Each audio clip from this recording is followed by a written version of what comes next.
Ahora sí. ¿Qué dice aquí, Steffi?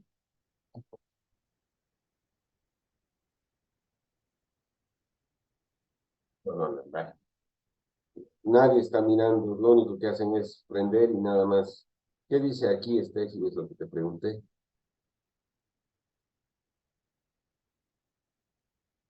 Ya, no te vas a salir, porque si te sales y te silencias, me salgo, como es la líder de la manada, o no.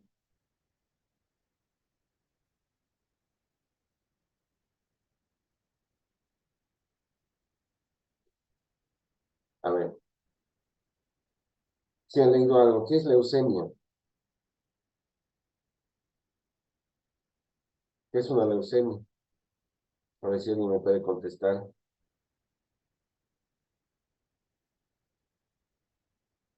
Sí, pues,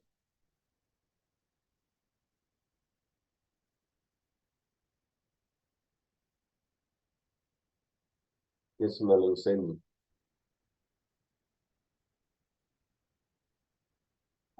Stephanie,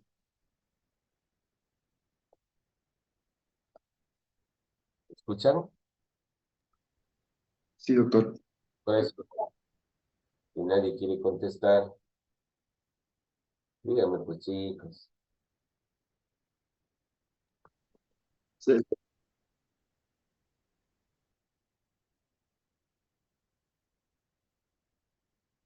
Las leucemias son neoplasias del tejido hematopoyético.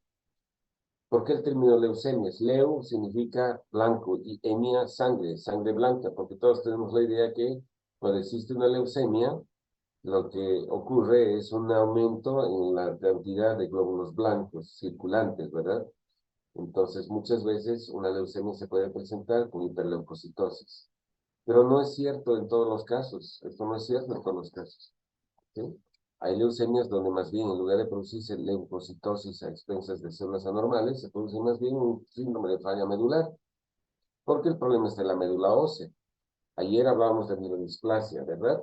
Y habíamos dicho que la mielodisplasia es un trastorno clonal, y ese trastorno clonal involucra una célula precursora hematopoyética que va a dar origen a células hijas, ¿sí? Que tienen la misma alteración. De la misma manera, chicos, ¿sí? Cuando hablamos de leucemias, hay una alteración en una célula comprometida con un determinado linaje. Y esta alteración clonal va a producir que las células hijas, es decir, las células que se diferencian, tienen alteraciones que van a este, comportarse de manera diferente a las células normales. Una de las situaciones que origina, por ejemplo, una leucemia es el hecho de que existe una disregulación en la proliferación y en la diferenciación celular. Por lo tanto, existe una mayor proliferación, pero las células no se diferencian, se mantienen inmaduras. Aparte de eso, existe una alteración en la apoptosis. La apoptosis es la muerte celular programada, ustedes saben. Y al existir esa alteración, las células son inmortales. Entonces ahora vamos a hablar de leucemias agudas y vamos a nosotros referirnos a cómo establecemos el diagnóstico desde que sospechamos, desde la parte clínica, luego realizamos un examen morfológico tanto de la sangre periférica como de la médula ósea y llegamos al diagnóstico mediante técnicas avanzadas ahora de biología molecular. Entonces, ¿qué es una leucemia aguda? La leucemia aguda se manifiesta en forma muy brusca, es un proceso agudo, es un proceso neoplásico, donde existe una proliferación clonal de blastos. ¿Qué son los blastos? Los blastos son progenitores de la serie blanca, ¿sí? Cuando los progenitores de la serie blanca van a originar tejido mieloide, es decir, serie granulocítica, polimorfonucleares, se habla de leucemia mieloblástica aguda. Pero cuando la célula comprometida es de linaje linfoide, es decir, va a originar linfocitos, pero en este caso no origina linfocitos, sino persiste en fase de blasto, se llama linfoblasto, y estamos frente a una leucemia linfoblástica aguda. Los que es leucemia aguda es una proliferación clonal de blastos con detención en la maduración en la médula ósea. La detención en la maduración es en fase de blasto, y existen dos tipos de leucemias agudas, la leucemia linfoide y la leucemia mieloide. Solo decir leucemia linfoblástica o leucemia mieloblástica, nos estamos refiriendo a una leucemia de estirpe mieloide. Muy bien. ¿Cómo hacemos o cómo sospechamos el diagnóstico de una leucemia aguda? Todo va a depender justamente de la expansión de la clona a nivel de la médula ósea. ¿Cuál es la consecuencia entonces de la presencia de una leucemia? ¿Cómo vamos a establecer el diagnóstico? Primeramente, vamos a ver que existe un síndrome de fallo medular periférico. Como existe un síndrome de fallo medular periférico, ¿qué es lo que vamos a observar? Vamos a observar síndrome anémico, porque el paciente tiene anemia. Muchas veces el paciente cursa con fiebre, ¿sí? Debido a infecciones intercurrentes, es decir, a infecciones oportunistas. ¿Por qué? Porque al existir esta expansión se limita la proliferación de células normales, no existen linfocitos y no existen neutrófilos, eosinófilos y basófilos, y por lo tanto esto va a dar lugar a una inmunosupresión inicialmente de tipo natural, de tipo primario, y luego de tipo secundario. Por lo tanto, puede haber infecciones oportunistas y puede haber fiebre. Pero ojo, la propia presencia de blastos también puede originar fiebre. De hecho, ¿sí? Una manifestación de, de leucemia aguda es el síndrome febril. Finalmente puede haber trombocitopenia, ¿verdad? Y la trombocitopenia va a producir hemorragias y va a producir sangrado. Finalmente, debido a la presencia de esta expansión clonal, va a originar dolor óseo. Pues una característica es que la expansión plástica va a producir irritación del endostio o dolor óseo. Entonces el paciente se va a presentar en forma aguda. El paciente estaba bien hasta hace 2 o 3 semanas y posteriormente empieza a presentar síndrome anémico, fiebre, petequias, equimosis y se queja de dolor óseo generalizado. Muchas veces los blastos pueden infiltrar órganos extramedulares. Puede haber hepatosplenomegalia, puede haber adenopatías. Entonces, cuando existe pancitopenia, hepatosplenomegalia o pancitopenia y adenopatías, ¿en qué sospechamos? Sospechamos probablemente una leucemia aguda.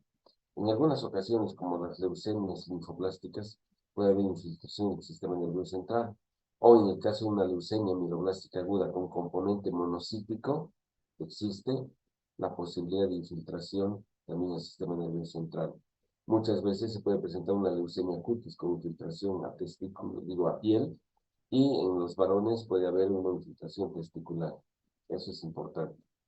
Debido a que existe gran proliferación a nivel, ¿sí? Gran proliferación a nivel de la médula ósea, puede existir un recambio rápido de DNA. Y ese recambio rápido de DNA puede originar que las células anormales, es decir, las células inmaduras o los blastos, se destruyen en forma espontánea y liberen al exterior nucleoproteínas que van a catabolizarse a ácido úrico. Por lo tanto, se puede presentar lo que se llama síndrome de lisis tumoral.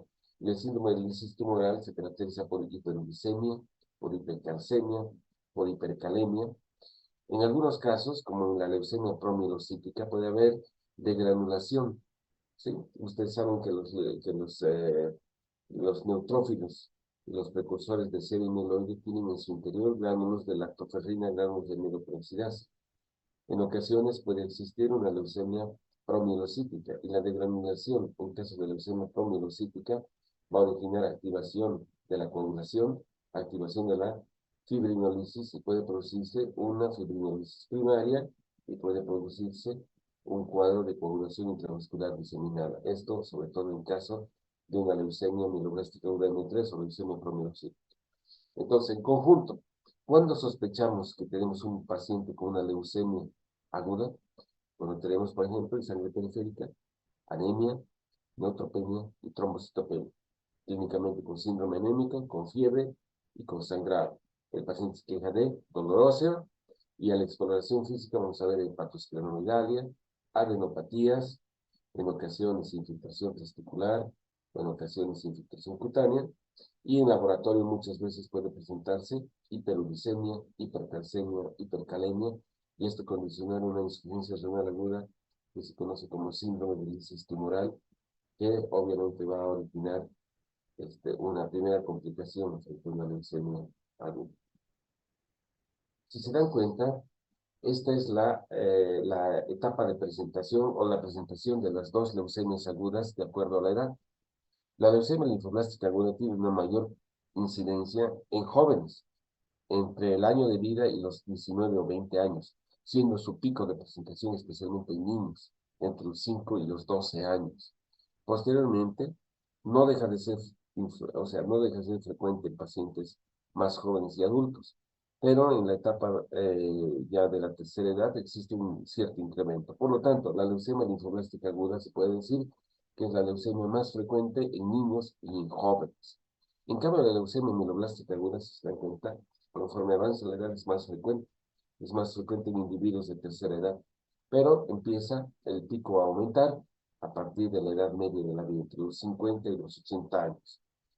Es obviamente menos frecuente en individuos jóvenes, sin que eso quiera decir que también los jóvenes pueden presentar leucemia mieloblástica aguda. Primera pregunta, en respecto a la edad, ¿cuál de las dos leucemias es más frecuente? La leucemia linfoblástica aguda en general es más frecuente en jóvenes y en niños, y la leucemia mieloblástica aguda es la leucemia más frecuente en adultos y sobre todo en adultos mayores. Cuando hablamos de leucemia linfoblástica aguda, hemos dicho es un trastorno clonal, y aquí pueden ver, es un trastorno clonal de la célula progenitora comprometida con líneas de linfoide. Existen una serie de alteraciones citogenéticas que alteran la información, obviamente, en esta célula, y esto va a obtener una disregulación en la proliferación y en la apoptosis celular. Como habíamos mencionado, el pico de incidencia más alto está entre los 2 y 5 años, es decir, es la leucemia más frecuente en los niños, ¿verdad? Esta leucemia infiltra la médula ósea y produce un síndrome de déficit tumoral, pero también puede infiltrar otros órganos extramedulares, como el vaso, los ganglios linfáticos, produciendo, por ejemplo, hepatosplenomegalia, adenopatías, que puede haber infiltración del sistema nervioso central, sobre todo en un tipo de leucemia linfoblástica aguda, conocido como leucemia linfoblástica aguda L3, es decir, con la presencia de blastos que tienen, desde el punto de vista inmunológico, maduración inmunológica. La leucemia amiloide aguda se presenta en individuos adultos, ¿verdad? Especialmente en individuos adultos a partir de la edad media y tiene mayor incidencia en adultos mayores, es decir, en la tercera edad. Se caracteriza también por una proliferación de precursores mieloides. La característica es que existe también un síndrome de falla medular con pancitopenia. En ocasiones también puede haber hiperleucocitosis, sobre todo cuando estos blastos se exceden, ¿sí?, la proliferación medular y pasan a la circulación. ¿Cuáles son las causas? No se conocen bien las causas, pero existen factores predisponentes, obviamente alteraciones genéticas que vamos a ver en un momento más, o exposiciones a radiaciones, los mismos fármacos quimioterápicos. Acuérdense, cuando hablamos de síndromes mielodisplásicos, los síndromes mielodisplásicos se llamaban o se denominaban preleucemias. Se denominaban preleucemias, ¿por qué? Porque tenían proliferación de blastos, pero no una cantidad mayor al 20%, ¿verdad? Cuando los mieloblastos exceden ese número y están infiltrando la médula en más del 20%, entonces se habla de una leucemia mieloblástica aguda. Los síndromes mielodisplásicos generalmente se debían a consecuencia de exposición del daño del DNA, por ejemplo, las radiaciones, a fármacos quimioterápicos. Habíamos dicho que en muchas ocasiones hay pacientes sobrevivientes de neoplasias primarias, o sea, de cáncer de mama, cáncer de colon, cánceres en diferentes lugares, y al ser sobrevivientes porque se les daba quimioterapia, años después, la quimioterapia dañaba la estructura, ¿sí? La estructura y la función del DNA de los precursores hematopoyéticos, dando lugar a una leucemia secundaria, ¿verdad? Y las leucemias secundarias generalmente son leucemias de tipo mieloide o mieloblástico. ¿Cuáles son los factores epidemiológicos o las causas que originan una leucemia? Entonces existen factores de riesgo. Cuando hablamos de leucemia mieloblástica aguda, que es la que se presenta en adultos, existen 4 factores especialmente relacionados con el desarrollo de una leucemia. Entonces, cuando los pacientes le preguntan, ¿por qué me ha venido una leucemia? Primero, porque seguramente existe predisposición genética. Hay algunos síndromes genéticos que van a generar un riesgo de daño cromosomal, de daño molecular a nivel del DNA, que van a permitir el desarrollo de una leucemia. Ejemplo, el síndrome de Down, Muchos pacientes con síndrome de Down van a desarrollar ulteriormente una leucemia mieloblástica aguda, la neurofibromatosis, ¿sí? El síndrome de Klinefelter. Hay un síndrome de falla medular que se llama síndrome de Schwarzman-Diamond, la anemia de Fanconi, acuérdense cuando nos hablaba de aplasia medular congénita, tanto la anemia de Fanconi como la disqueratosis congénita o el síndrome de Schwarzman-Diamond son situaciones que van a originar o van a predisponer a daño, a fragilidad genética con expresión de oncogenes y obviamente el desarrollo de una leucemia aguda. Existe exposición, por ejemplo, a sustancias químicas, los pesticidas, el cigarrillo, chicos, los herbicidas, los derivados del benceno. La exposición es radioterapia. Generalmente hablamos de radioterapia con radiación ionizante, es decir, partículas o fracciones de átomos, protones, neutrones. Los sobrevivientes de las bombas atómicas de Hiroshima y Nagasaki se murieron posteriormente por el desarrollo de una leucemia aguda. O bien los sobrevivientes de Chernobyl, o los que han sido expuestos a estos accidentes nucleares, por ejemplo, en Fukushima, ¿no? Los niveles altos de radiación, la exposición justamente a partículas como, por ejemplo, protones, hace que esos protones que hayan bombardeado, ¿sí? El DNA de la célula, van a producir daño genómico y obviamente la expresión, ¿sí? La expresión de un daño a nivel del DNA y la expresión de oncogenes con el desarrollo de trastornos clonales. Como les he mencionado, la quimioterapia misma, agentes alquilantes como la ciclofosfamida, la ifosfamida, inhibidores de la topoisomerasa como la antemipósido y el etopósido, las antraciclinas, doxorubicina, la rubicina, las epipodofilotoxinas, como les había mencionado, los taxanos, son agentes quimioterápicos que se utilizan en el tratamiento de diferentes cánceres que al dañar la información genética de los precursores, en este caso del ser amiloide, van a producir daño y van a expresar oncogenes relacionados con el desarrollo de una leucemia aguda. Entonces, son las causas predisponentes en caso de una leucemia mieloblástica aguda. En caso de leucemia linfoblástica aguda, de la misma manera, existen también situaciones que van a dañar el DNA. En caso de leucemia linfoblástica aguda, se habla del virus leucemogénicos. Hay algunos virus leucemogénicos, como por ejemplo el Epstein-Barr, el HPLV1, el virus de la hepatitis B, el virus de la hepatitis C, el HIV, que están relacionados en la cepa 6 de herpes virus. Sobre todo estos virus van a estar relacionados con el desarrollo de linfomas, ¿sí? Más que todo. El Epstein-Barr es uno de los virus que origina una enfermedad llamada mononucleosis infecciosa, es una enfermedad infecciosa, pero se ha visto que la expresión de oncogenes generados por el daño molecular por infección de Epstein-Barr puede también originar leucemia linfoblástica aguda, o linfomas de alto grado o linfomas de tipo T. Muy bien, ¿cómo hacemos el diagnóstico si sospechamos clínicamente la posibilidad de una leucemia? Tenemos un paciente que tiene sangrado, fiebre, anemia. ¿Es un paciente, es un niño, o es un paciente joven, o es un paciente adulto? Normalmente no tiene que venir así, ¿verdad? Le hacemos un hemograma. En el hemograma observamos anemia, leucopenia, trombocitopenia, o observamos anemia, hiperleucocitosis con presencia de blastos, ¿sí?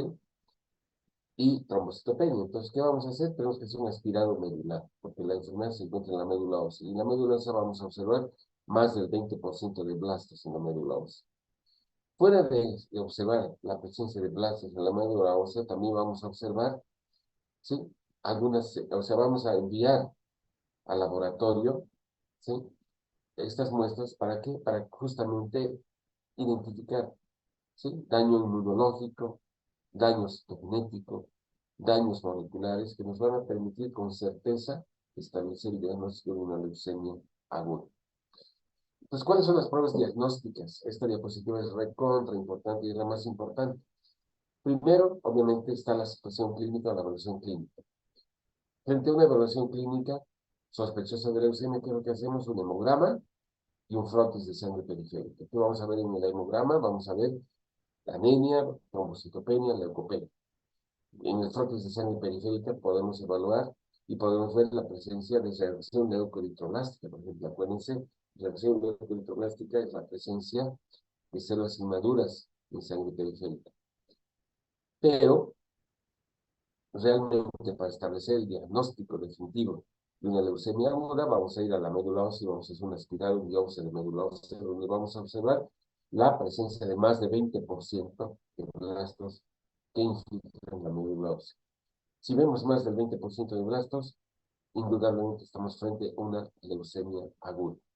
Vamos a enviar una muestra seguramente al laboratorio de citogenética, porque en muchas ocasiones en el núcleo existen daños del DNA y daños cromosomales. Ustedes saben que el DNA se va a condensar con forma de cromosomas en fase, o sea, en forma de metafase o fase de metafase, por decirlo, sí, redundantemente. Y vamos a ver que existen alteraciones en el stereotipo. Puede haber deleciones, puede haber translocaciones, pérdida de cromosomas. Por ejemplo, aquí vemos una translocación entre el cromosoma 9 y el cromosoma 22. La translocación entre el cromosoma 9 y el cromosoma 22 se llama cromosoma Filadelfia. Y esto expresa un oncogén que se llama BCR-ABL. En caso de leucemia linfoblástica aguda, este oncogén BCR-ABL va a codificar una proteína que se llama proteína P190, y la proteína P190 está relacionada con estos fenómenos de disregulación y de antiapoptosis en el caso de una leucemia linfoblástica aguda. Cromosoma Filadelfia también es una alteración citogenética, me adelanto, ¿sí? Marcadora en caso de leucemia mieloide aguda, ¿sí? Entonces, ¿qué vamos a observar en la citogenética? Translocaciones, deleciones, ¿sí? Podemos ver a través de un cariotipo, pero existen también estudios mucho más sensibles, mucho más elaborados. Por ejemplo, un estudio FISH se llama hibridización in situ fluorescente. Es una técnica ya de biología molecular. Muchas veces en un cariotipo normal no vamos a ver estas alteraciones. Y cuando hacemos un FISH, por medio de esas ondas fluorescentes, vamos a ver la expresión, ¿sí?, de oncogenes mediante la técnicas de fluorescencia. Finalmente, mediante biología molecular vamos a poder detectar justamente estas señales moleculares. Vamos a poder detectar estos genes o estos oncogenes que regulan la proliferación celular, ¿sí? Entonces, vamos a empezar con diagnóstico morfológico. El diagnóstico morfológico, ustedes saben, se hace a través de un aspirado biopsia de médula ósea. Normalmente en la médula ósea se debe ver esta forma pleomórfica, miren, debe verse, no debe verse monotonía celular, sino el hecho de que existe pleomorfismo, porque existen muchas células con diferente forma. Esto es lo normal. Pero cuando vamos a una leucemia, toda la médula ósea va a estar reemplazada por células anormales que van a producir una monotonía celular. Es decir, toda la médula ósea va a estar reemplazada por células anormales que se denominan blastos, ¿sí? Muy bien, vamos a empezar a hablar cuáles son las formas o las alteraciones morfológicas en caso de una leucemia aguda de tipo linfoide. En leucemia linfoblástica aguda existen tres variedades morfológicas, de acuerdo a la clasificación franco-americana británica. Tenemos la morfología L1, la morfología L2 y la morfología L3. Cuando vemos este tipo de células en la médula ósea y hay más del 20, 30, 40, inclusive hasta un 90% de infiltración, se habla de leucemia linfoblástica aguda. La morfología L1, ¿sí?, se caracteriza por la presencia de estas células, se llaman blastos. Si ustedes se dan cuenta, son células que simulan linfocitos. Son un poquito más grandes que los linfocitos, tienen escaso citoplasma y una característica es que tienen nucleolo. Un nucleolo celular redondo, muchas veces pequeño, citoplasma escaso, y en los casos del citoplasma hay basofilia citoplasmática. Entonces son blastos de tipo L1. Los blastos L1, que ustedes miren aquí, miren, prácticamente está infiltrado en un 90%, son puros linfoblastos L1. Es la infiltración más frecuente, o es la variante morfológica más frecuente en niños. Si hacemos una espiral medular en niños, vamos a ver este tipo de morfología en la médula ósea. La morfología L2, si se dan cuenta, ya son blastos más grandes, que tienen nucleolo. Muchos de ellos tienen forma de raqueta, miren, parecen paletas o espejo de manos. Tamaño nuclear grande, núcleo regular con hendiduras, algunos núcleos tienen hendiduras, hay nucleolo grande, miren, hay nucleolo, el citoplasma ya es abundante y hay basofilia citoplasmática. ¿Miren? Es una leucemia linfoblástica L2. Si ustedes ven este blasto, pues se llama blasto, ¿por qué? Porque la cromatina, miren el núcleo inmaduro, tiene aquí dos nucleolos, abundante citoplasma, y el citoplasma es basófilo, o sea, basófilo, que es un poco celeste, y muchas de ellas simulan espejo de mano, ¿no? Parece una ratuta, parece una pared. La morfología, tanto la L1 y la L2, son morfologías que se encuentran en pacientes niños y jóvenes especialmente. En cambio, la morfología L3, ¿sí? Es una morfología o se presenta en leucemias más agresivas. Generalmente la morfología L3, ¿sí? Simula también un linfoblasto L2, pero la característica que ustedes ven aquí es la presencia de vacuolas, gran cantidad de vacuolas, tanto en el citoplasma como en el del núcleo. Tamaño celular grande, homogéneo, citoplasma moderado, núcleo grande y la característica de vacuolas. Cuando vemos esto, hablamos de leucemia linfoblástica aguda L3. La contraparte de la leucemia linfoblástica aguda L3 a nivel ganglionar cuando se presenta un linfoma es el linfoma de Burkitt. Por eso cuando vemos este tipo de morfología vamos a decir que son linfoblastos L3 Burkitt-like, es decir, muy parecidos a un linfoma tipo Burkitt. Muy bien. Miren ustedes, esta es una leucemia linfoblástica aguda L3.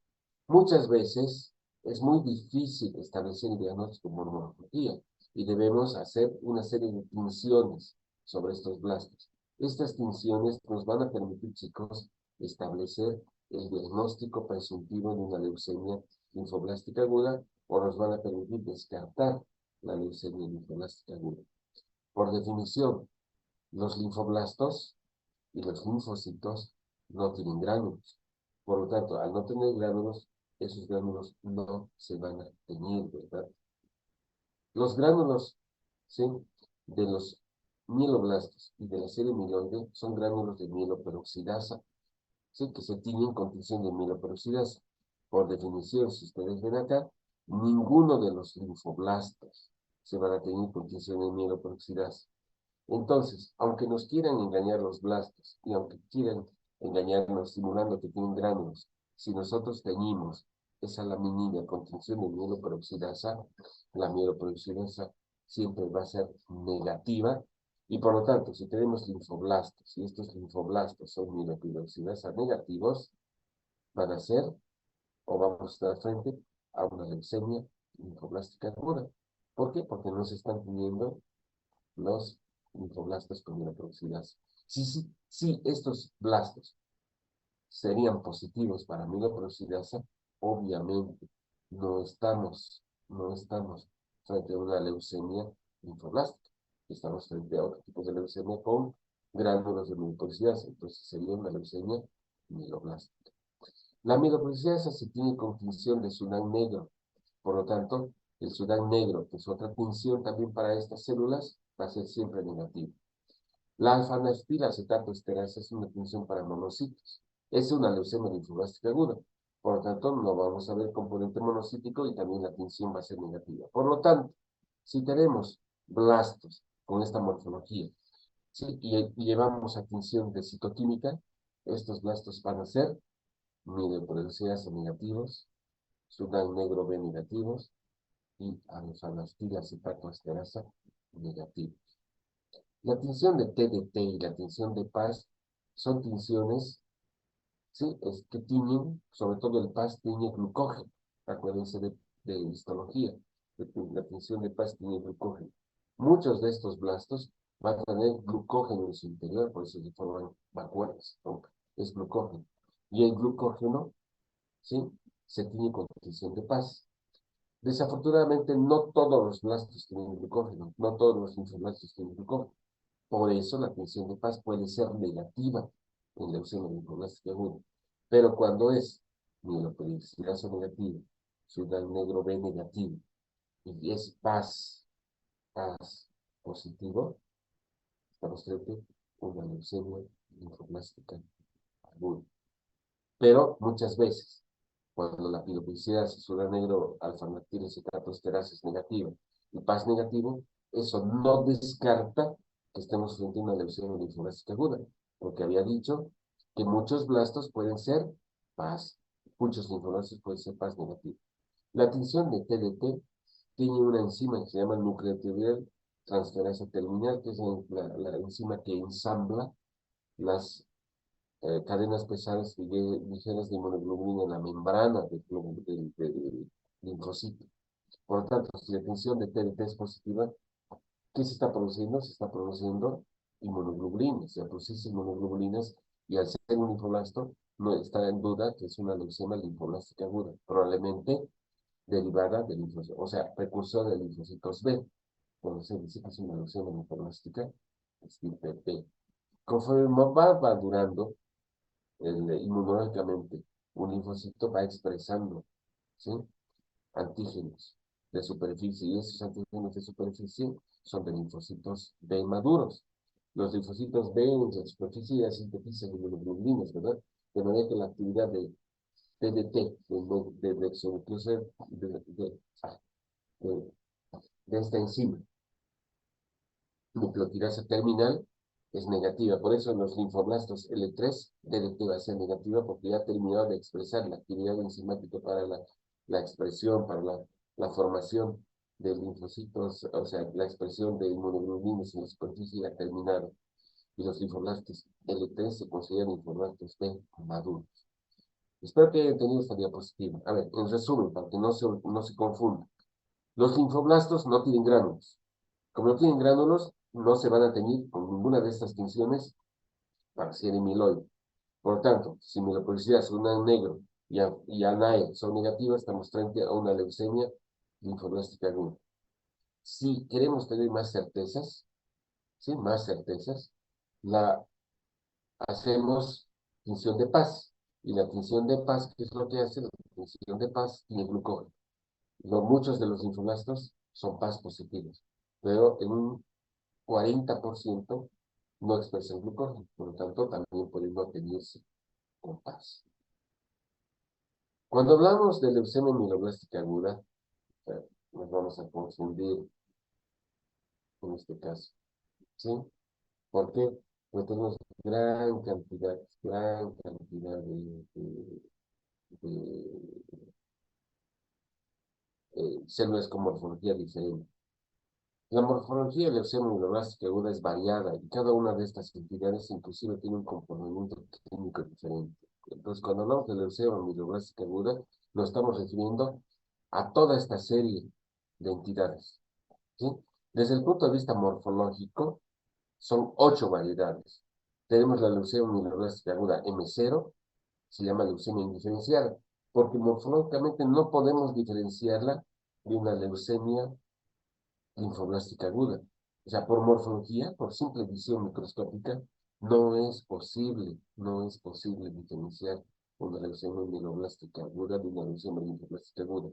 Para eso tenemos que utilizar técnicas de citogenética y muchas veces técnicas de inmunológicas, que se llama inmunofenotipo por citometría de flujo, ¿sí? La leucemia mieloblástica M1 se llama leucemia mieloblástica sin maduración. Toda la médula ósea está infiltrada por mieloblastos, y no hay diferenciación mieloide. Acuérdense, los mieloblastos se van a diferenciar en promielocitos, metamielocitos, pero toda la médula ósea, más del 20, 30, 40, 50% está infiltrado por mieloblastos.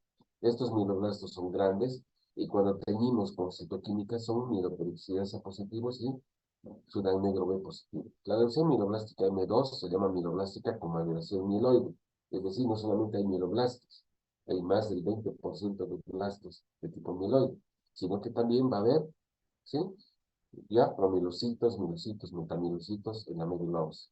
La leucemia aguda mieloblástica M3 se caracteriza por infiltración de precursores más maduros, promielocitos. Existen mieloblastos y mucho promielocito. Acuérdense, esta es la leucemia que por degranulación va a inducir fibrinolisis y coagulación intravascular disseminada. Luego tenemos la leucemia aguda mieloblástica M4, que es una mezcla entre mieloblastos y monoblastos. Tenemos una subvariante que se llama leucemia mieloblástica aguda M4 eosinofílica, donde tenemos la infiltración por eosinófilos. La M5 se llama monocítica porque hay monoblastos, se infiltran monoblastos en más del 20% de monoblastos. Cuando solamente hay monoblastos, se llama M5A.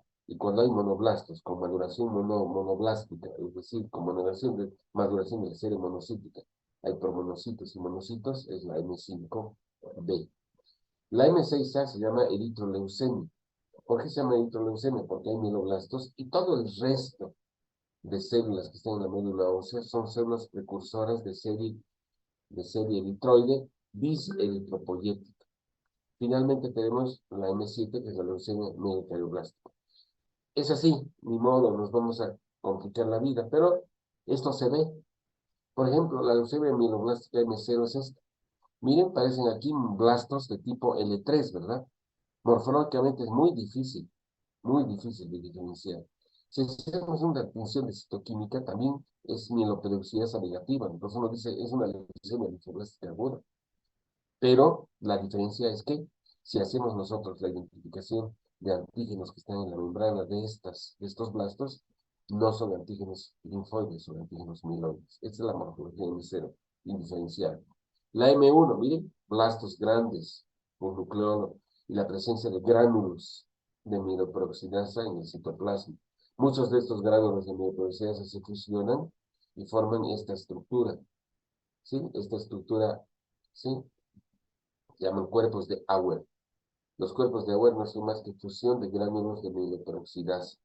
Cuando toda la médula ósea está reemplazada solamente por mieloblastos y no existe maduración mieloide, es la M1.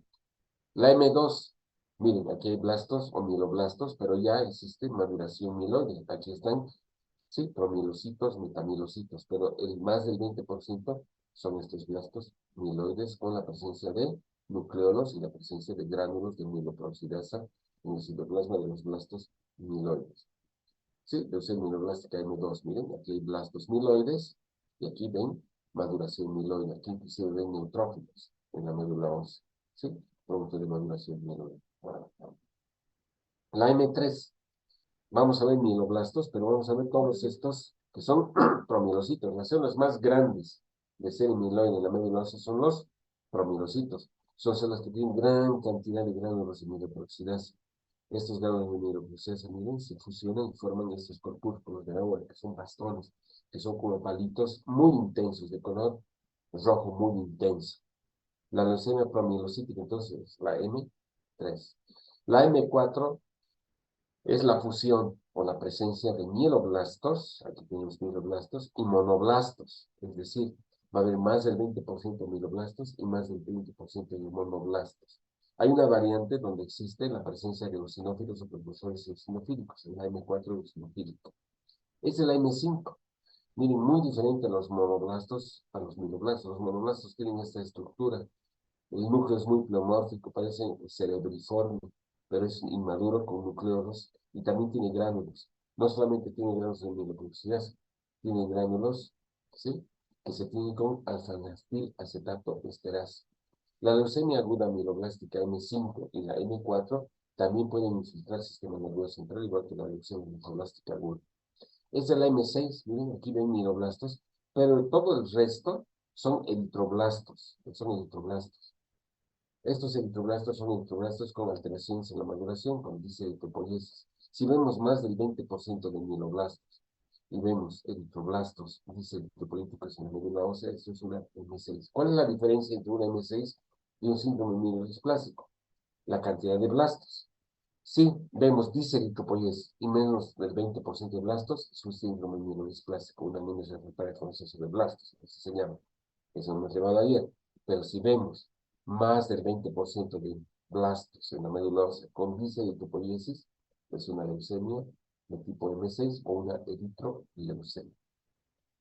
Luego tenemos la leucemia megakarioblástica, la M7. La leucemia megakarioblástica o M7 se caracteriza por la presencia de estas células muy pleomórficas con proliferación citoplasmática, muchas veces muy difíciles de definir desde el punto de vista morfológico. Al igual que en la leucemia linfoblástica aguda, se puede ver citoquímica. Y la citoquímica, ¿sí? En leucemia mieloblástica también se realiza con tinción de mieloperoxidasa y subrán negro B y alfa-aminotransferasa. Por definición, habíamos dicho, la M0 es indiferenciada y no se tiñe, ni con mieloperoxidasa, ni con sudán negro, y no se puede tampoco diferenciar de la leucemia linfoblástica aguda. La única forma de diferenciar es por tinciones, no por tinciones, sino por estudio de inmunofenotipo. Eso vamos a ver en un rato más. Todas las células de estirpe mieloide se tiñen porque tienen granos de mieloperoxidasa, a la M1 hasta la M6, ¿verdad? Porque son mieloblastos.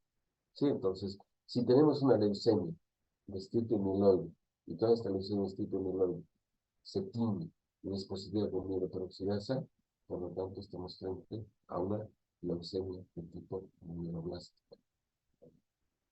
La alfa-natrilacetoesterasa tiñe monocitas, por lo tanto, si tenemos mieloperoxidasa positivo y ANAE positivo con esa morfología, es un M4 o es un M5. Todas son más negativas, a excepción de la M7. La M7 también expresa glucógeno. Entonces, chicos, muchas veces por morfología es muy difícil diferenciar una leucemia linfoblástica aguda de una M0 y de una M7. ¿Cómo la vamos a diferenciar? Con otro tipo de estudio que se llama diagnóstico inmunológico. Entonces, hacemos un aspirado de médula ósea, hacemos una tinción de Giemsa, nos sentamos y vemos al microscopio y decimos, ah, es una leucemia aguda. Si tenemos más experiencia y curiosidad, podemos definir si es una leucemia linfoblástica aguda de 1, M2 o M3, o es una leucemia mieloblástica, y hay que ver si es una M1, M2, M3, M4, M5, M6 o M7. Pero muchas veces es muy difícil, definitivamente, muy difícil de establecer el diagnóstico por morfología e incluso por citoquímica. Entonces, ¿qué es lo que hacemos? Lo que hacemos es hacer o establecer un diagnóstico inmunológico, es decir, asignar el linaje de la proliferación blástica mediante, ¿sí?, la investigación de antígenos específicos del linaje celular. Igual que lo que se hace con los grupos sanguíneos, ¿no? Los grupos sanguíneos son antígenos específicos que se presentan en los glóbulos rojos. De igual manera, se puede establecer, ¿sí?, el diagnóstico evaluando o identificando antígenos específicos en la membrana de los blastos. De esa manera podemos nosotros, mediante el diagnóstico inmunológico, asignar el linaje, es una leucemia linfoblástica, es una leucemia mieloblástica. Muchas veces es tan complicado, o sea, tan complicado ese diagnóstico, o existe tanta alteración en el proceso de maduración, que hay leucemias que expresan tanto antígenos de linaje mieloide y linfoide, y se llaman leucemias bilineales o bifenotípicas, que expresan el linaje de diferente, de diferente serie, tanto linfoide o mieloide, y son blastos, ¿sí?, muy agresivos. Entonces, no solamente establece el grado de maduración inmunológica y asigna el diagnóstico, sino que también permite establecer, ¿sí?, el pronóstico.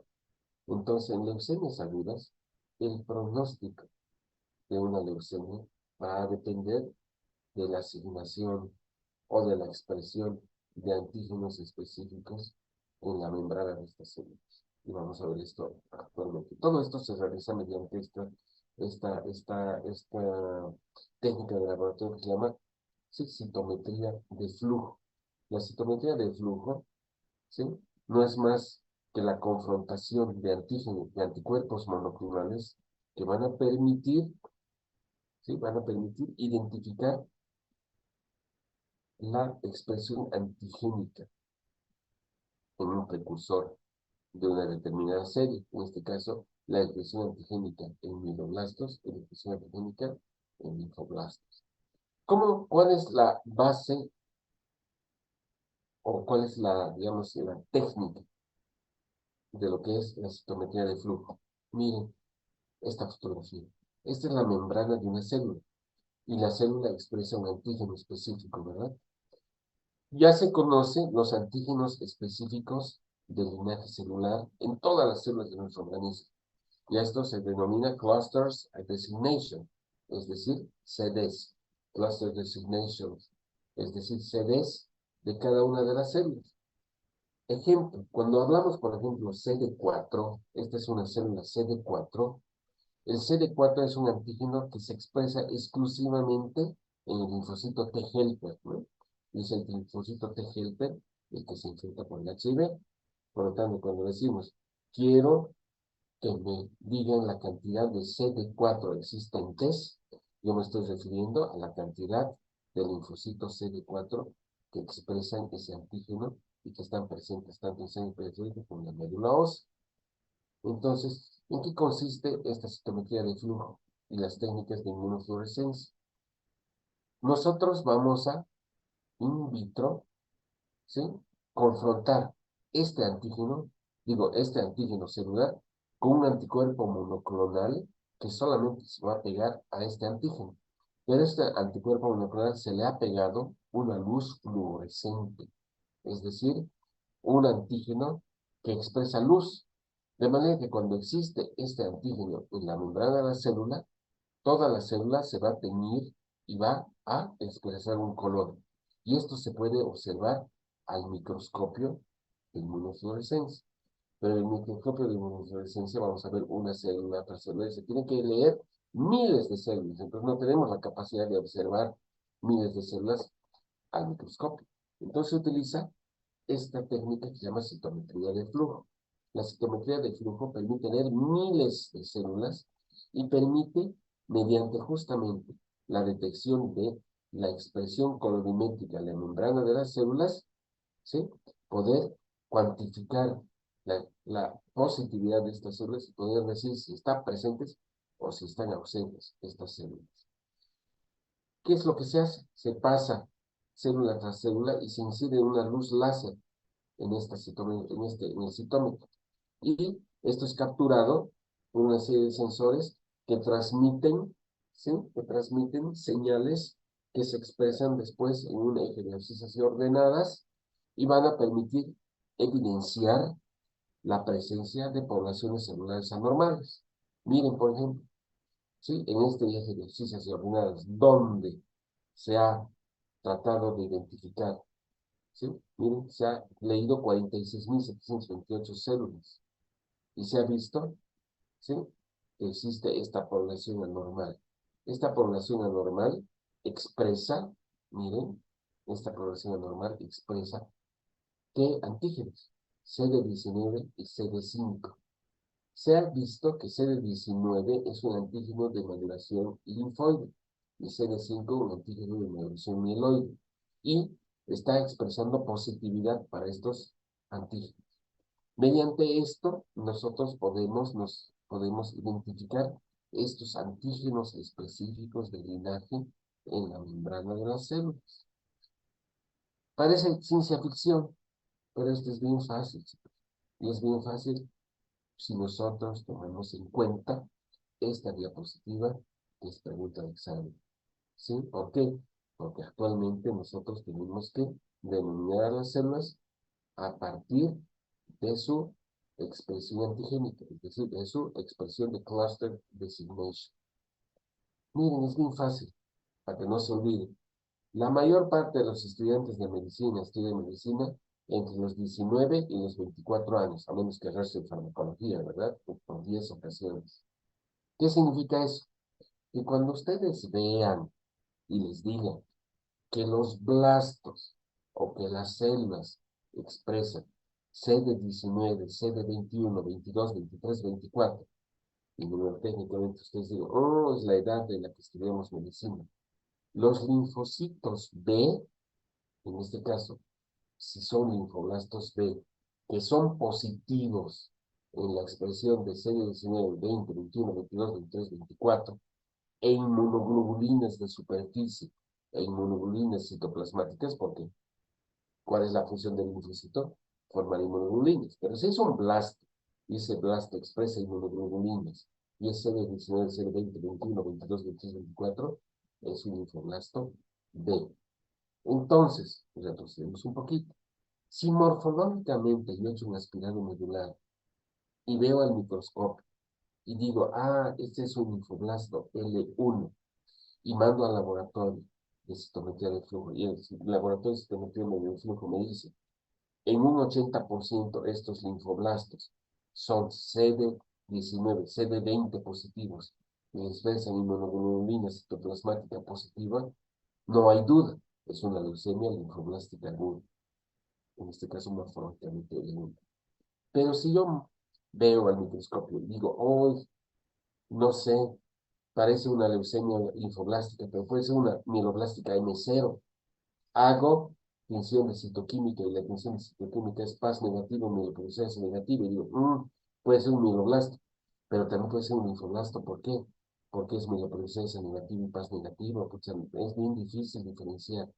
Y resulta que el laboratorio de citometría me dice, ese blasto que tú lo has catalogado como M0, es CD19, CD20 positivo, no es un M0, es una leucemia, ¿sí?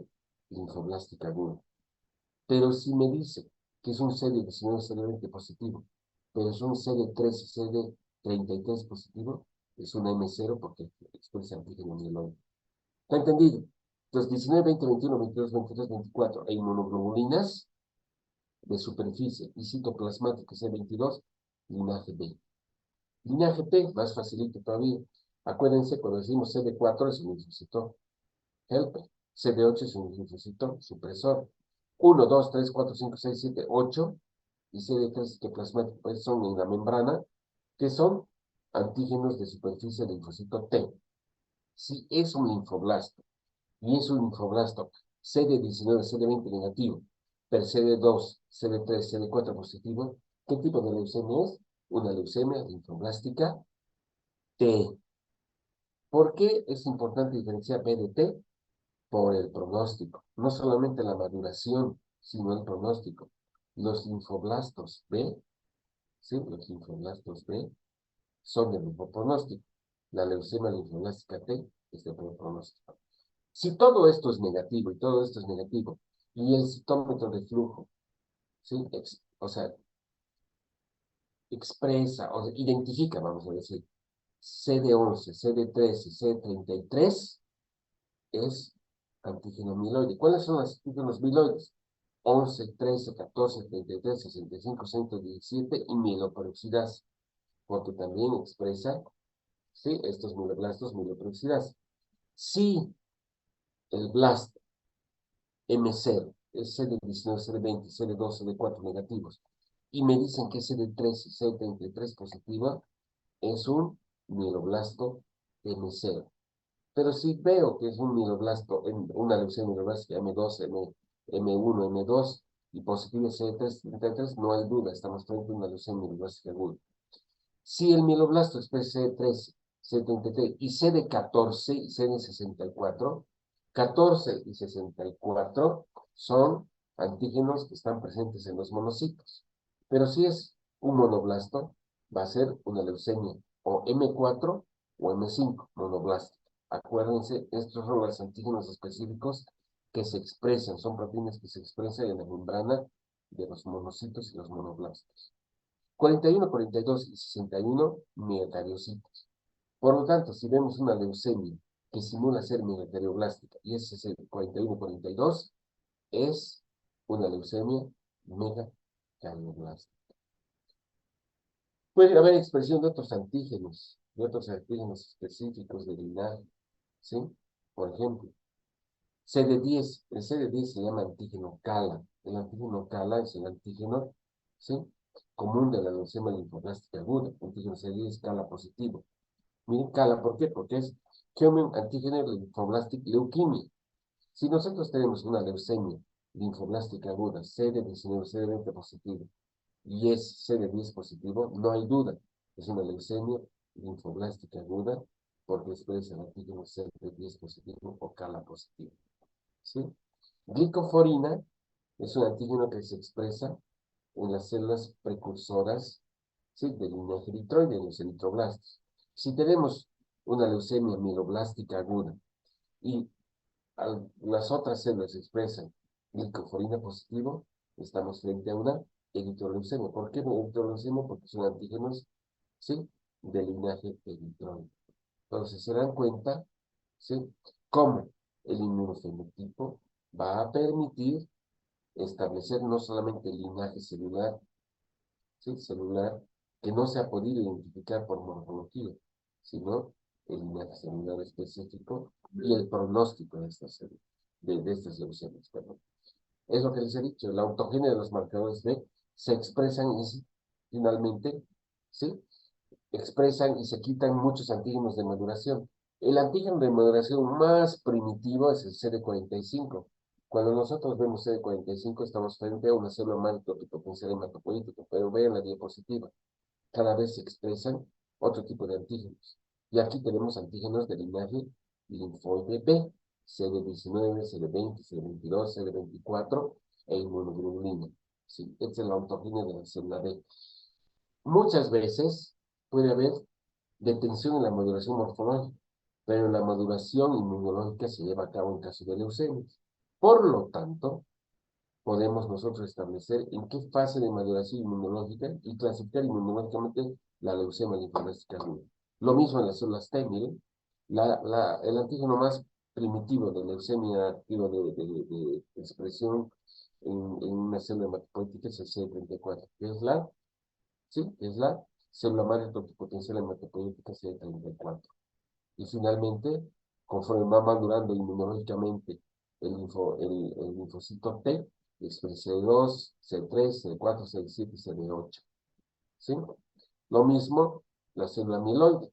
La célula amiloide expresa CD33 y CD13, ¿verdad? 13, 33, pero en célula los progenitores todavía expresan CD34 y van madurando unidad formadora de tamaño de macrófago, mieloblasto, promilocito, milocito, banda y el segmentado, y expresan estos antígenos. No se compliquen la vida, chicos, no se compliquen. Lo importante es esta diapositiva, ¿sí? ¿Y qué es lo más importante? Lo más importante, ahorita bien. Esto es la diferenciación monocítica. Miren, no se olviden, el monocito expresa el CD14. Si es un blasto y es CD14 positivo, es un monoblasto y es una leucemia monoblástica aguda. De acuerdo a eso, tenemos las leucemias desde el punto de vista inmunológico y tenemos leucemias desde el punto de vista inmunológico, ¿sí? Que expresan antígenos más primitivos y que expresan antígenos de maduración, ¿sí? Más maduros. Y tenemos 4 tipos de leucemia linfoblástica aguda desde el punto de vista inmunológico. ¿Por qué es importante esto? Porque la expresión inmunológica y la clasificación inmunológica no solamente establece linaje, sino, ojo, repito, es pronóstica. No es lo mismo tener una leucemia linfoblástica pro B o B común que expresa antígenos muy inmaduros a una leucemia pre-B o B madura que expresa inmunoglobulina en superficie. Miren, los otros blastos todavía no han sintetizado inmunoglobulina, sino han expresado en la superficie. Pero cuando la leucemia linfoblástica expresa inmunoglobulina en superficie, se habla de leucemia linfoblástica B. Se ha visto que la leucemia pre-B y B común, sobre todo la pre-B, es la más frecuente en niños. Por eso los niños tienen mejor pronóstico. La leucemia de los niños tiene mejor pronóstico porque responden mejor a la quimioterapia. En cambio, la leucemia linfoblástica aguda B común, ¿sí? No es más que la contraparte de una leucemia linfoblástica aguda B madura, una light con vacuolas que puede infiltrar el sistema nervioso central y tiene peor pronóstico porque es mucho más agresivo. De la misma manera, el linaje T, tenemos la pre-T, la T precoz, la T cortical y la T medular, debido, ¿sí?, a la diferenciación en la expresión de estos antígenos más inmaduros, antígenos más maduros del linaje, y podemos establecer en qué fase de maduración inmunológica está el blasto.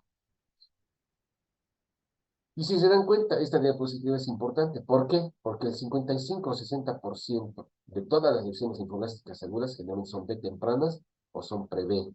Y solamente el 2 a 3% son B. El 13 a 15% de las leucemias linfoblásticas son T.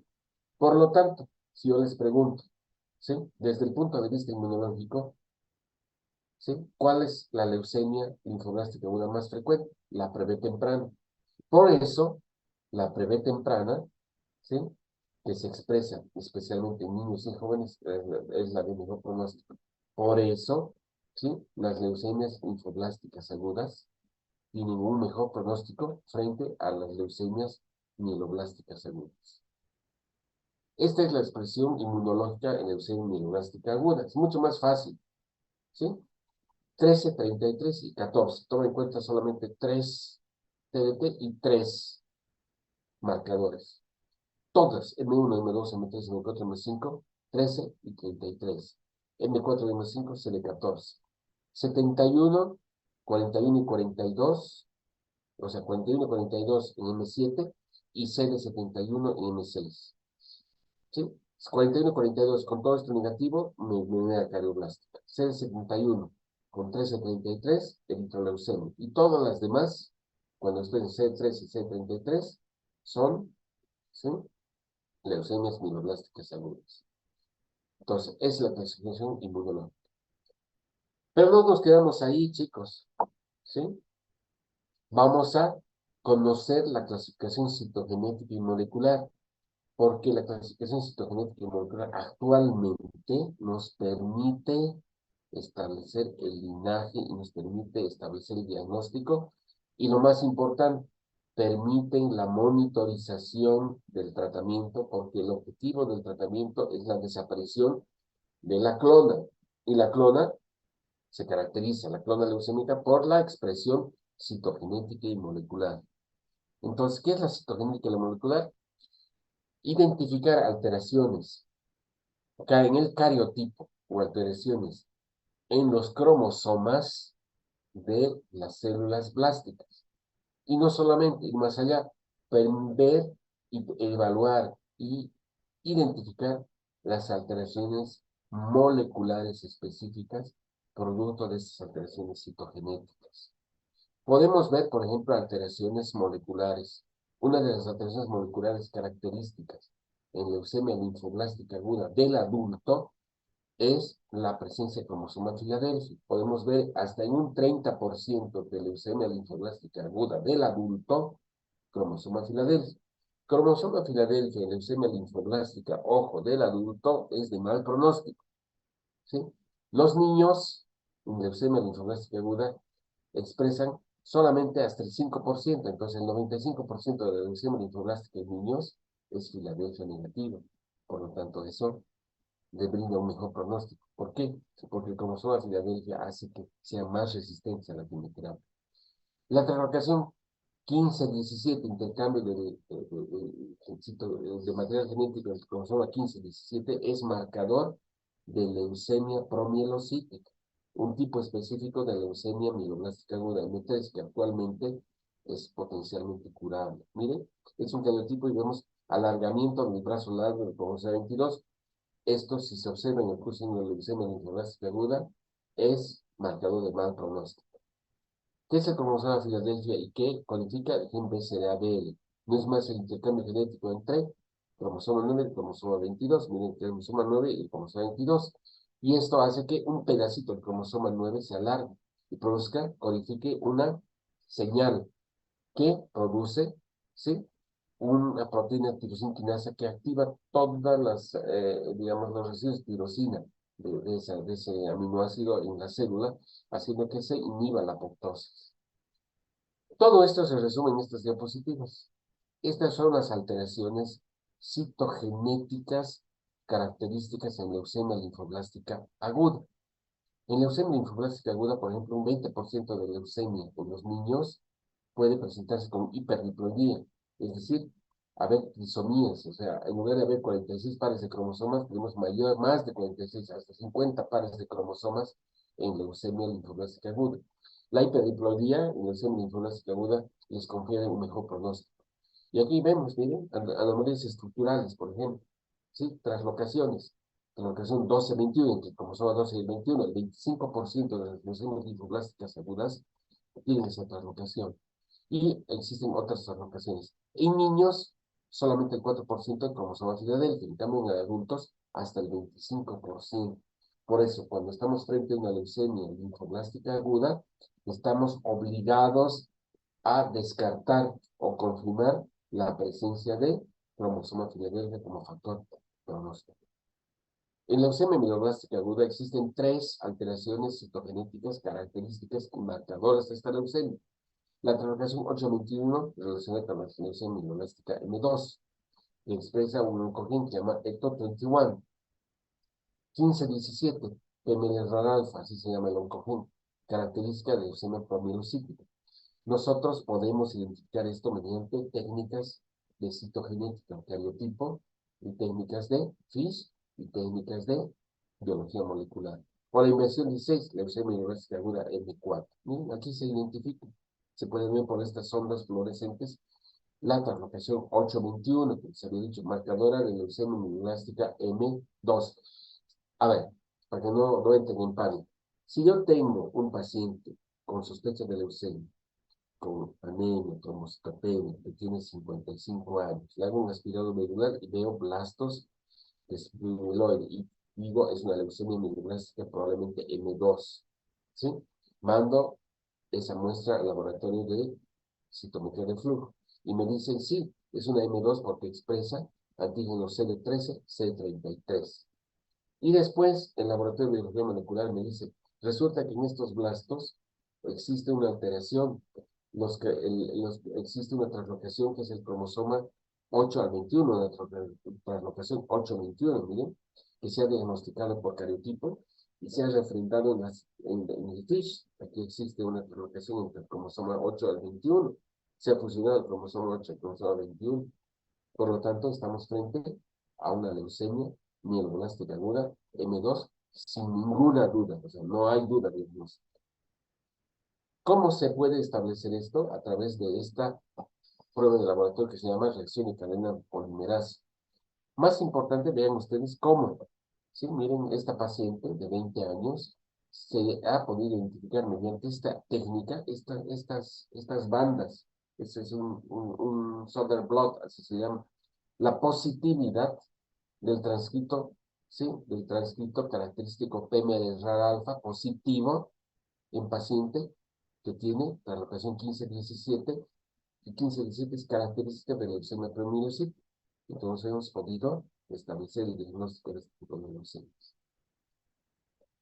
Y esto ha venido a revolucionar la clasificación de las leucemias. Y actualmente ya no existe esa clasificación morfológica que nosotros hemos aprendido, que sigue siendo válida. ¿Por qué? Porque nosotros somos clínicos y morfólogos. Pero actualmente la clasificación de la Organización Mundial de la Salud establece que la leucemia mieloblástica aguda se clasifica ya no desde el punto de vista morfológico, sino desde el punto de vista citogenético y molecular. Los 4 tipos de leucemia mieloblástica aguda actualmente son leucemia mieloblástica aguda con alteraciones citogenéticas recurrentes, leucemia mieloblástica aguda con displasia multilinaje, es decir, leucemia secundaria que viene en un mielodisplásico, leucemia secundaria al tratamiento por quimioterapia y leucemia no bien categorizada o clasificada. Cuando hablamos de leucemia mieloblástica aguda con alteraciones citogenéticas recurrentes, tenemos la translocación 821 o leucemia mieloblástica aguda M2, ¿sí? A través de la identificación en AML-ETO. AML es Acute Myeloid Leukemia y ETO es translocación 821, 821. La inversión o la translocación 16, leucemia mieloblástica aguda M4 eosinofílica. Leucemia aguda promielocítica con translocación 15-17. Y las anormalidades 11q23 de muy mal pronóstico. Si nosotros vemos esta alteración citogenética y es positiva en estos blastos, donde hay, ¿sí?, una alteración en el brazo largo, en la banda 23 del brazo largo del cromosoma 11, eso quiere decir que se está expresando genes de resistencia a la quimioterapia. O bien pueden haber leucemia mieloblástica aguda secundaria a mielodisplasia, ¿sí?, a una AREP, por ejemplo, por alteraciones en el cromosoma 5, en el cromosoma 8 y el cromosoma 7, o relacionadas, hemos dicho, a alquilantes y a inhibidores de topoisomerasa, que son quimioterápicos que se han utilizado en tratamiento de neoplasias previamente. ¿Sí? Miren, estas son las alteraciones citogenéticas características de cada una de estas leucemias. 821, M1, M2, 1517, promielocítica, inversión 16, translocación 16, M4. Translocación 9-11 o alteraciones 11q23 leucemias de muy mal pronóstico, M4, M5, ¿sí? O puede haber translocaciones múltiples, mutaciones citogénicas múltiples en, por ejemplo, trisomías 8 en todos los subtipos, ¿sí? Y esto es importante porque nos permite establecer el riesgo, es decir, este paciente va a ir bien o va a ir mal. Y el riesgo va a depender, por ejemplo, de estas alteraciones citogenéticas, ¿verdad? Alteraciones citogenéticas de alto riesgo, monosomía 7 de lesión 5. Alteraciones citogénicas de riesgo favorable, 15-17, lesión 16, 8-21. ¿Sí? Eso es importante. Miren, aquí están alteraciones citogenéticas favorables, de riesgo intermedio y desfavorables. ¿Por qué es importante esto? Porque ustedes me van a preguntar, oye, mi paciente o mi familiar se va a curar o va a hacer un trasplante. Yo te voy a decir, va a depender mucho de las características citogenéticas y moleculares. Si tienen un pronóstico favorable, muy probablemente este tipo de leucemias van a ir bien, pero si tienes, ¿sí?, este tipo de alteraciones, no va a ir bien, y después de quimioterapia, en ese periodo chiquitito de remisión, vamos a tener que trasplantar. Miren, desafortunadamente la expresión citogenética es más desfavorable a la expresión citogenética favorable en leucemia mieloblástica aguda.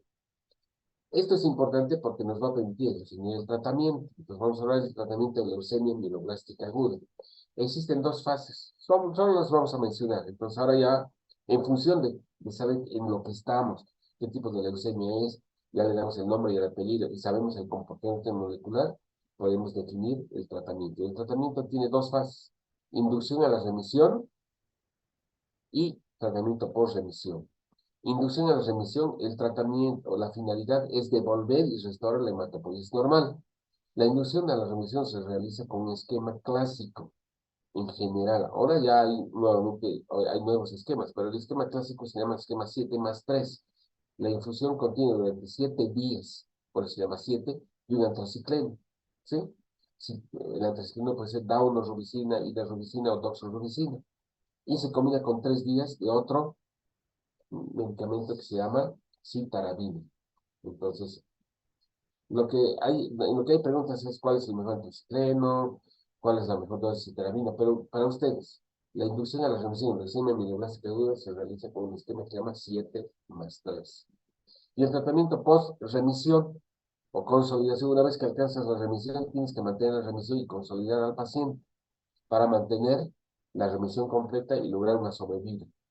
Entonces, ¿con qué se hace el tratamiento de consolidación en leucemia mieloblástica aguda? Va a depender el riesgo citogenético. Si es un paciente con leucemia mieloblástica aguda que ha entrado en remisión con quimioterapia en la primera fase, pero es un paciente que tiene factores de buen pronóstico, con una translocación 12-21, por ejemplo, digo 8-21, por ejemplo, entonces la consolidación solamente se hace con quimioterapia. Pero si es un paciente que tiene alto riesgo, porque tiene translocaciones complejas, una trisomía 8, una monosomía 7, este paciente que está en remisión va a volver a recaer. Esa es la indicación del trasplante alogénico de médula ósea. El trasplante alogénico de médula ósea entonces se hace no como tratamiento inicial, sino como tratamiento de consolidación en pacientes con leucemia mieloblástica aguda de alto riesgo de alcanzar remisión. Eso van a ver más adelante en las clases que van a tener sobre trasplante. ¿Sí? Ahora ya se conoce la expresión de muchos genes, de muchas moléculas en la membrana. Entonces, se habla de terapia dirigida para leucemia mieloblástica aguda. Se ha visto, por ejemplo, que en muchos de ellos existen mutaciones. Una mutación característica es mutación del gen FLT3, que tiene un pronóstico menos favorable. Entonces, ahora se puede dar inhibidores de FLT3, justamente fuera del tratamiento convencional 7+3, puedes dar midostaurina y gilteritinib. La midostaurina y el gilteritinib bloquean a este gen FLT3, que es gen de mal pronóstico, y van a permitir alcanzar una tasa de remisión completa mucho mayor. O inhibidores de IDH, son inhibidores de estos genes, de IDH1 o IDH2. Ivosernib y erdafitinib son inhibidores de esta expresión de estos genes. Y leucemias que tienen estos genes van a inhibir, obviamente, sí, a estos genes y van a permitir una mejor respuesta. O podemos dar anticuerpos monoclonales anti-CD33. Acuérdense, los anticuerpos monoclonales se van a fijar, ¿sí? Y van a inducir apoptosis en estas células mieloides que expresan antígenos CD33. Y este anticuerpo monoclonal se llama gemtuzumab ozogamicina. O inhibidores de BCL2, otra molécula que se expresa producto de estas translocaciones o de estas deleciones. Y utilizamos el venetoclax como objetivo del gen BCL2. Son nuevos medicamentos. Hay una leucemia que es muy diferente al resto de las leucemias mieloblásticas agudas, que se llama leucemia promielocítica. La leucemia promielocítica, como les dice ahí, se caracteriza por una translocación, que es la translocación 15-17, que se produce por fusión de dos genes, el PML-RAR-alfa. PML es promielocítica leuquimia, y RAR-alfa es el receptor del ácido retinoico. Tiene un tratamiento diferente a otros subtipos de leucemia mieloblástica aguda. Tiene 3 fases, y esta es una leucemia potencialmente curable. El tratamiento no se hace con quimioterapia inicialmente, sino se hace ya con un inductor de diferenciación. Se llama ácido holotransretinoico y se combina con trióxido de arsénico, así se llama. Sí, ATRA más ATO es el tratamiento preferido actualmente en este tipo de leucemia. Luego se hace consolidación también con ácido holotransretinoico y se hace mantenimiento. En este tipo de leucemias, actualmente la tasa de remisión completa supera el 90% y las tasas de sobrevida y curación, ¿sí?, superan ese 90% con ese tratamiento. Miren, con esta estrategia, conociendo ya esta, como les he dicho, esta translocación, de ser una enfermedad antes totalmente nefasta, incurable, solamente sobrevive el 20%, ¿cómo? Con el advenimiento, conociendo por ejemplo, la biología de esta enfermedad, las tasas de sobrevida superan el 90% a 6 años.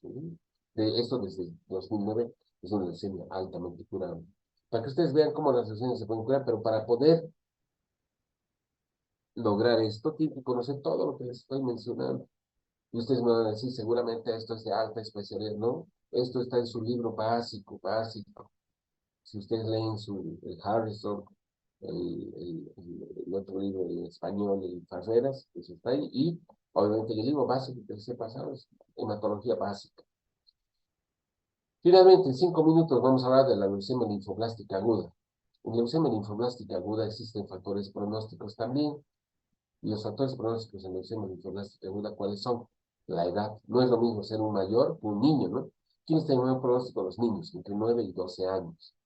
Respecto a leucocitos en la presentación, no es lo mismo tener leucopenia con baja cantidad de blastos que una leucocitosis. Mal pronóstico cuando tienes más de 50.000 células. El tiempo para alcanzar la remisión. Hay pacientes que alcanzan la remisión en 4 semanas cuando le das el tratamiento de inducción a la remisión, pero hay pacientes que tardan en entrar en remisión. Y los dos principales factores pronósticos, el inmunofenotipo y las anomalias citogenéticas. Recuerden, inmunofenotipo. ¿Quiénes tienen mejor pronóstico? La leucemia linfoblástica con inmunofenotipo B y maduro, los pre-B y los pre-B tempranos. En cambio, los T y el B maduro y el T, peor pronóstico. Y las anormalidades citogenéticas. ¿Quién tiene peor pronóstico? Los pacientes que tienen cromosoma Filadelfia con translocación 1.22, los pacientes que tienen translocación 1.19, los pacientes que tienen alteraciones del cromosoma 11. ¿Quiénes tienen mejor pronóstico? Los pacientes que tienen hiperdiploidía, que son los niños, ¿no? Más de 46 pares de cromosomas. ¿Sí? Miren la diferencia. Por la edad, los adultos, ¿sí?, tienen, si bien los adultos y los niños tienen la misma posibilidad de alcanzar la remisión completa, va a depender de los factores pronósticos mantener esa remisión.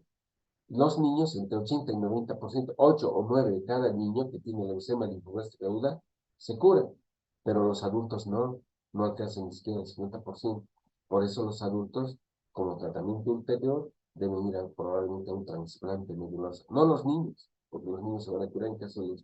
¿Qué va a diferenciar esto? los factores pronósticos al inicio. ¿Sí? ¿Y cuáles son los factores pronósticos? Un cromosoma Filadelfia de mal pronóstico. Translocación 8, 4, 11, tipo complejo. Los factores que son de nuevo pronóstico, hiperdiploidía. Si tú tienes estos factores, seguramente no vas a alcanzar esas tasas de sobrevida. Finalmente, ¿cuál es el tratamiento de una leucemia linfoblásica aguda? Es escalonado. Y tienes 4 fases. Inducción a la remisión, consolidación o tratamiento post-remisión, tratamiento de mantenimiento, y se les da quimioterapia intratecal, profilaxis al sistema nervioso central.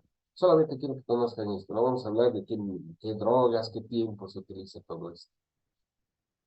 Finalmente, miren, aquí tenemos casos clínicos. No vamos a leer los casos clínicos, pero son pacientes, por ejemplo, un varón de 65 años, tenemos otro paciente de 26 años. Este paciente tenía esto, miren, inicialmente en el hemograma que tenía, no tenía 65 años, sino tenía 28 años. ¿Sí? Tenía en el hemograma anemia, ¿sí? Y trombocitopenia. Le hicimos un aspirado medular y en el aspirado medular veíamos esto, casi 90% de infiltración por blastos. ¿Qué tipo de blastos? Por morfología uno decía parecen mieloblastos. Hicimos citometría de flujo. ¿Y qué era en la citometría de flujo? Mieloperoxidasa positivo, CD13 y CD33. Por lo tanto, estamos frente a una leucemia mieloblástica aguda, ¿verdad? Hicimos, ¿sí? Cariotipo por FISH y vimos que había una fusión PMDR-alfa, es decir, una translocación 15-17. Por lo tanto, estamos frente a una leucemia promielocítica.